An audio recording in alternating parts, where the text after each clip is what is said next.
I had been running through the endless corridors of the house for what felt like hours, every corner twisting, every door leading to more darkness, and the whispers never stopping, repeating my name in voices I didn't recognize but somehow knew. My heart pounded so violently that I felt it would burst, every beat echoing through the house like a warning. I realized I couldn't keep running forever. The shadow was patient, relentless, and it had learned me too well. I had to confront it or I would never escape. I found myself back in the living room, where the furniture had been rearranged into that cage-like maze again, and I knew it was a trap.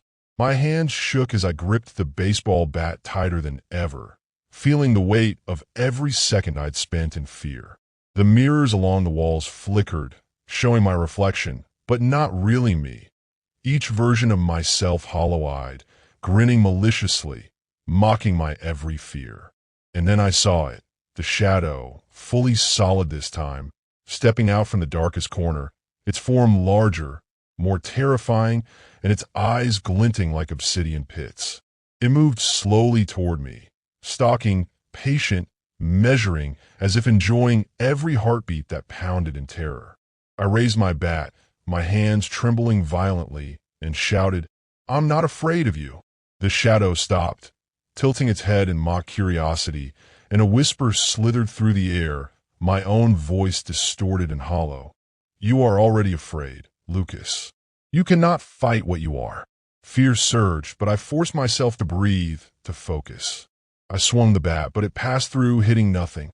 The shadow lunged, faster than I could react, and I dodged, feeling the cold air swirl as it passed by.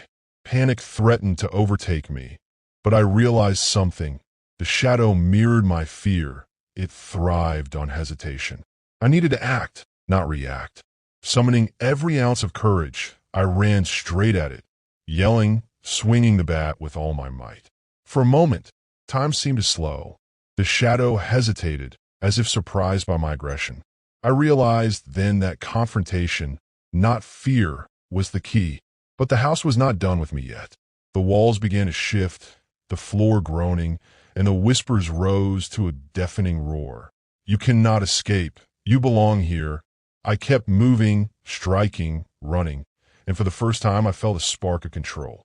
The shadow recoiled slightly, but it was far from defeated. I knew this was only the beginning, that the house, the shadows, and everything trapped within it were far stronger than I had imagined. And yet, I had faced it, at least for now. But as I turned to flee toward the basement exit, I glimpsed movement in the far hallway. Another shadow, larger, darker, and unmistakably waiting for me. And then a whisper, low and chilling, echoed through the walls. "The house always takes." I kept running through the shifting hallways, the shadow relentlessly stalking me, its form larger, more menacing with every step I took. The walls pulsed and groaned as if alive, stretching and twisting, guiding me into the heart of the house where it wanted me most. I slammed into doors that weren't there a moment ago, stumbled over floors that seemed to tilt beneath me, and the whispers grew louder, echoing in my head. "You cannot escape.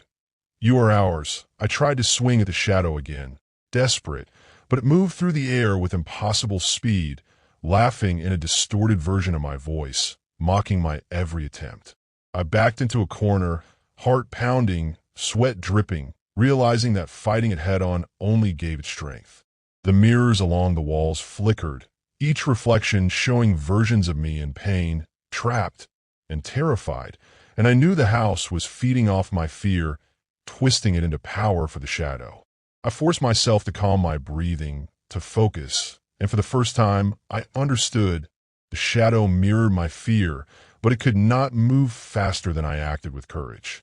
I charged forward, bat raised, and swung not to strike, but to force it back, and for a fraction of a second, the shadow recoiled, the whispering pausing. That tiny victory gave me hope, but it was fleeting.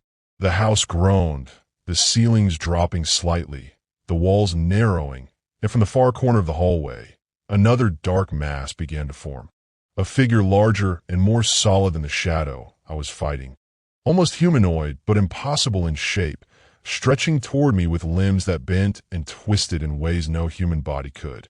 The whispers multiplied, merging into a deafening roar, drowning out my heartbeat, my thoughts, everything, as if the house itself were screaming. I ran blindly, dodging impossible obstacles, furniture floating slightly, doors closing behind me, corners folding into themselves, and I realized with terror that escape would never be simple.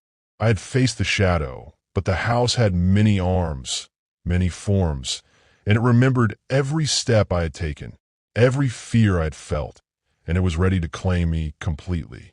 My legs burned as I reached the basement entrance, the only door that seemed stationary, and the whispers followed me there, echoing the chilling words I could never forget. You cannot leave. Lucas belongs to the house. I slammed the door open and descended into darkness once again, knowing with bone-deep certainty that this confrontation was far from over, that every room, every wall, every shadow was alive, waiting for me to falter, and that the real nightmare was only beginning.